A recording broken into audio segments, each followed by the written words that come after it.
A few months ago, a woman sat down in my exam room with her 4-year-old lab, Cooper. She was exhausted.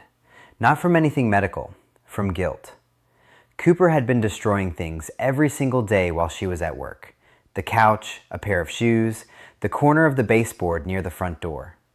Her neighbor had started leaving her voicemails, apologetic ones, but still. She could hear Cooper barking through the ceiling. She'd tried everything. A Kong, a puzzle feeder, a dog walker who came at noon. She'd even started leaving the TV on because someone in a Facebook group told her it would help. Nothing worked. She looked at me and said, "I feel like I'm failing him." I asked her to walk me through her morning routine, specifically the last 5 minutes before she leaves the house. She described it in detail, and by the time she got to the part where she kneels down by the door and holds his face in her hands and says, "Okay, buddy, I'll be back. You be good. I love you so much," I already knew exactly what was happening to Cooper. And it had nothing to do with failing, and nothing to do with the Kong or the dog walker or the TV. It had everything to do with what she was accidentally telling his brain every single morning before she closed that door. That's what we're covering today. Because if your dog struggles when you're gone, if there's barking or destruction, or you notice something just feels off when you get home, the answer is almost certainly hiding in a 5-minute window you've never thought to examine. I'm Dr. Sean McKenna. I've been a practicing veterinarian for 18 years, and dog behavior is where I spend more time with owners than anywhere else, because it's where they feel the most helpless and where the smallest changes can make the most dramatic difference. Let's get into it. Before I tell you what's going wrong, I want to say something clearly. If your dog has separation-related behaviors, the barking, the destruction, the anxiety, you are not a bad owner. You have not broken your dog, and you are almost certainly not imagining it.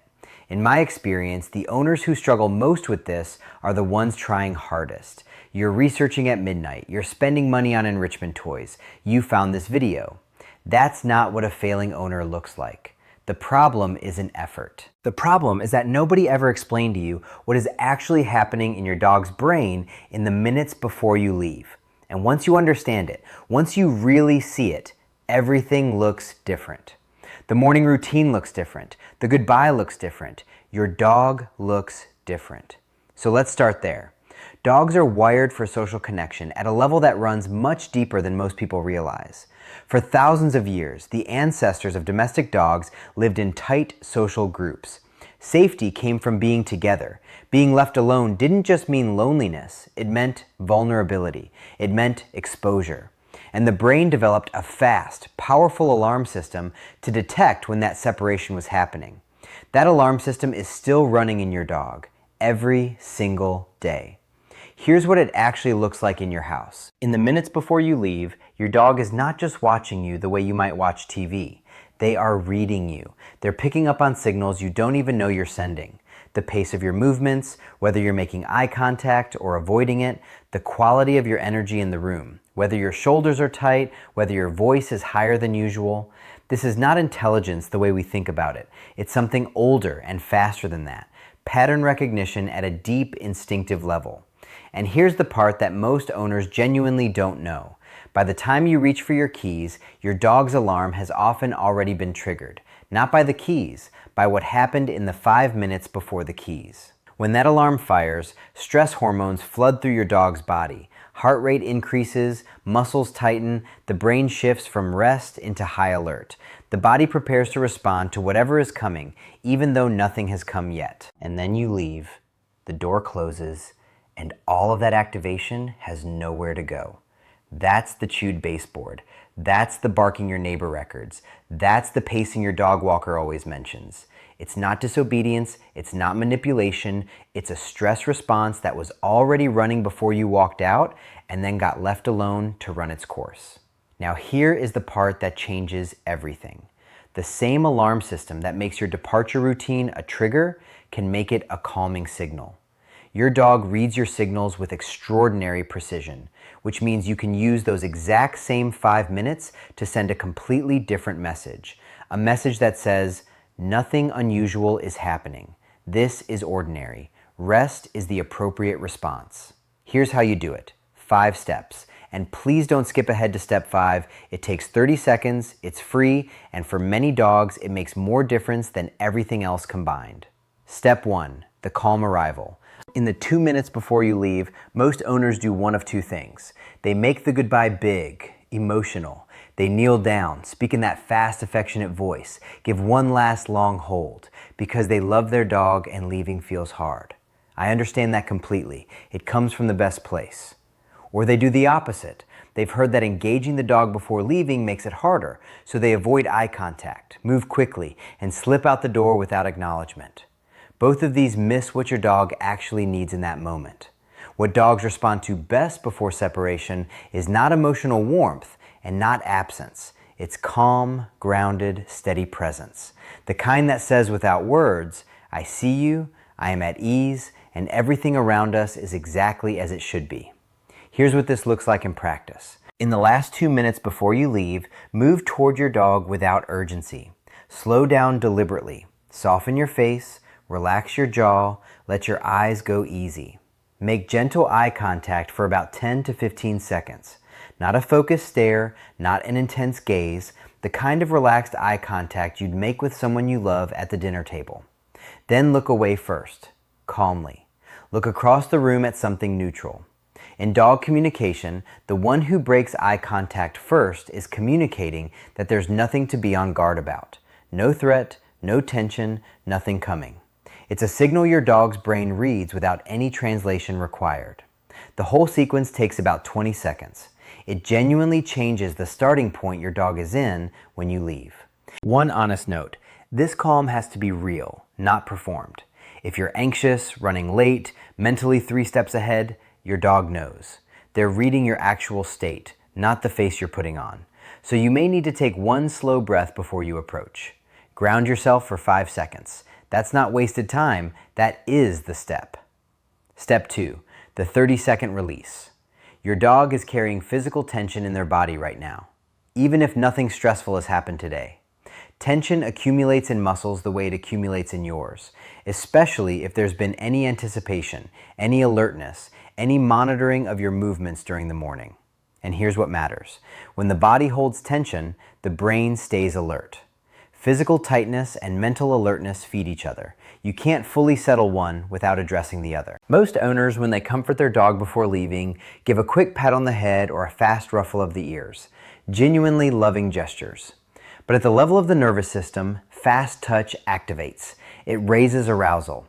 It's the opposite of what you need in the 2 minutes before you leave. Slow, deliberate touch settles.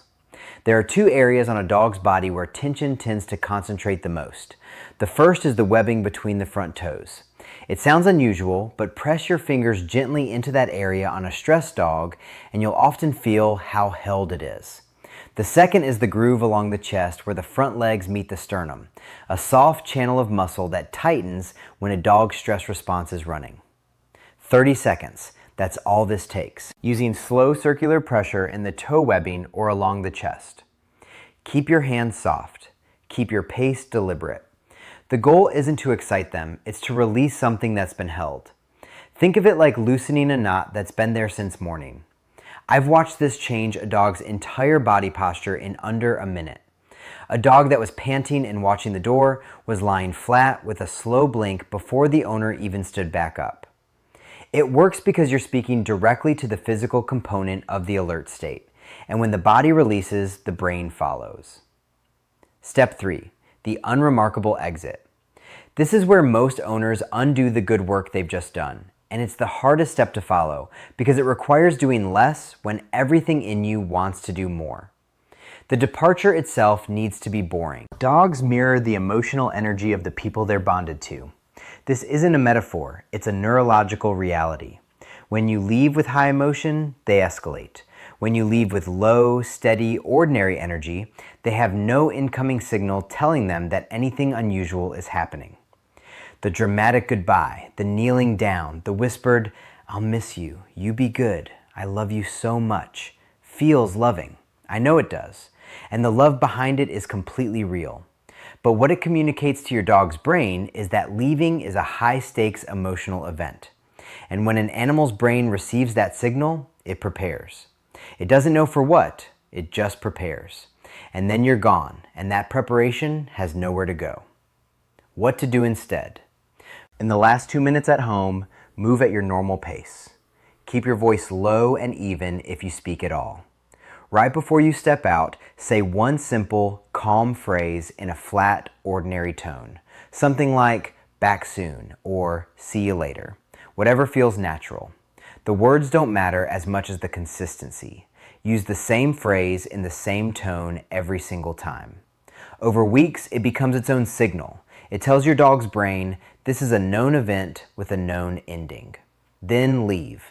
No looking back through the glass, no lingering, no one final check.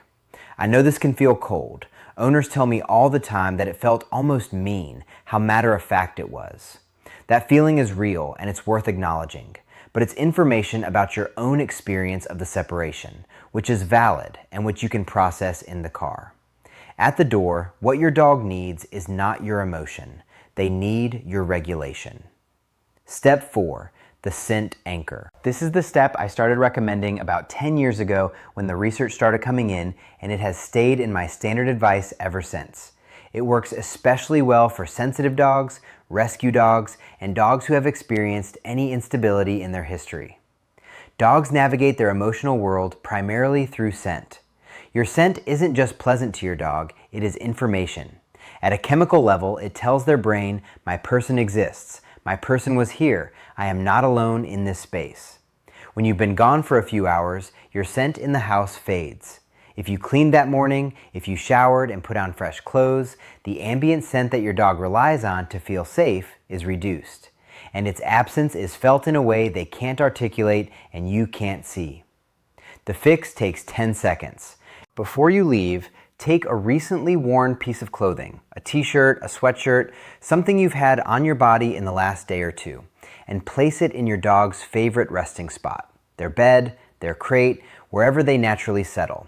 It needs to be unwashed. I want to be clear about that. Freshly laundered clothing doesn't carry your current scent signature in the same way. The whole point is that it smells specifically of you recently. Research on separation stress in dogs has consistently found that access to an owner's worn clothing during alone time is associated with lower stress indicators, less restlessness, more time actually resting, fewer vocalization behaviors. You're not gone, not entirely.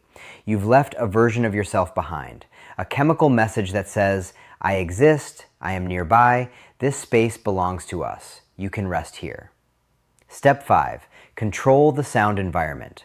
This is the most overlooked step, and it's the one I see the most accidental harm from because owners genuinely think they're helping. Most owners leave background sound on for their dog. TV, radio, a music streaming service that was already playing. The intention is good. Background sound can mask some outside noises and provide a sense of presence. The problem is what most people choose. Televisions and general streaming services are full of unpredictable audio spikes, a commercial jingle that jumps in volume, a movie trailer with dramatic music, a car chase, a siren, a gunshot. Each of those is a potential startle. And here's what startle does to a dog who's already alone. When a dog startles, their alarm fires. Their body braces for something, and ordinarily they'd look to you, the person they're bonded to read whether it was actually a threat. You'd stay calm and they'd settle. But you're not there, and the TV keeps going. So the spike has nowhere to go. It adds to any existing alert state. Another spike adds to that. And over hours, a dog that might have been resting is now spending the afternoon in a state of low-grade anxiety. Not because of anything external, but because of cumulative startle that never got resolved. Research on sound and canine stress is fairly consistent on this. Calm, predictable, low-intensity audio, soft classical music, gentle nature sounds, playlists specifically designed for dogs is associated with lower resting heart rates, more time in a calm posture, and fewer stress behaviors during owner absence. The key word is predictable. A nervous system can habituate to consistent, steady sound. It cannot habituate to randomness. Here's what to do. 5 minutes before you leave, not as you're walking out, but 5 minutes before, put on a calming playlist specifically designed for dogs. Set it at a conversational volume, quiet enough to be unobtrusive, just loud enough to mask most sudden outdoor sounds. Leave it running. These playlists are easy to find on any major streaming platform. This change costs you nothing and takes 30 seconds. If you only change one thing from today's video, I would make it this one, because unpredictable sound has been running as a silent anxiety trigger in many homes for years, and the fix is immediate. Now, I want to pause and be honest with you about something important. These 5 steps are genuinely effective. For most dogs who show stress-related behaviors during owner absence, working through this routine consistently produces real, visible changes, often within the first week. But if your dog's behaviors are severe, if we're talking about self-injury, inability to eat or drink while you're gone, aggression directed at you when you prepare to leave, or vocalization that goes on for hours without any sign of settling, please come in and see a veterinarian. Severe separation anxiety has neurological components. Behavioral work alone may not be sufficient. There are safe, effective medical supports that we use in combination with behavioral modification that can genuinely transform a dog's quality of life. And the sooner we address it, the better the outcome. There is no shame in needing that level of support. Some dogs need more, the same way some people need more. Seeking that help is not failure. It's exactly what a good owner does. If you're ever unsure whether what you're seeing is within the range of what these steps can address, come in. That conversation is always worth having. Let me put all 5 steps together so you can see the whole picture. About 2 minutes before you leave, you approach your dog without urgency. You soften your face. Easy eye contact for 10 to 15 seconds, then you look away first, calmly. You spend 30 seconds using slow circular pressure on the toe webbing or the chest groove. Soft hands, deliberate pace. Your calming audio is already running. You started it 5 minutes ago. Your worn t-shirt is already in their resting spot from this morning. You move through your final preparations at a normal pace. One calm phrase at the door. Back soon. Same words, same tone every time. And then you leave. What your dog experiences is a person who was present and at ease, whose touch said relax rather than activate, who left without signaling that anything unusual was happening, who left behind a scent that says I am close and a sound environment that says everything here is consistent and calm. What their brain concludes, I have felt this before. This is known. Rest is the right thing. There's a distinction I want to leave you with because I think it matters. There's a difference between a dog who is coping and a dog who is genuinely okay. A dog who is coping is surviving your absence, managing. Maybe they destroy 1 thing instead of 3. Maybe the barking stops after an hour instead of 2. They're getting through it. A dog who is genuinely okay has something different underneath. Their brain has learned, through accumulated evidence and repetition, that your departures are predictable, that they are safe, that you always come back. That being alone doesn't mean danger, it means rest. That's not distraction, that's not suppression, that's actual security, and it builds over time. Every morning you do this routine, you are adding one more piece of evidence to the case your dog's brain is quietly building. This is known, this is safe, this ends the way it always ends. That's what I want for Cooper.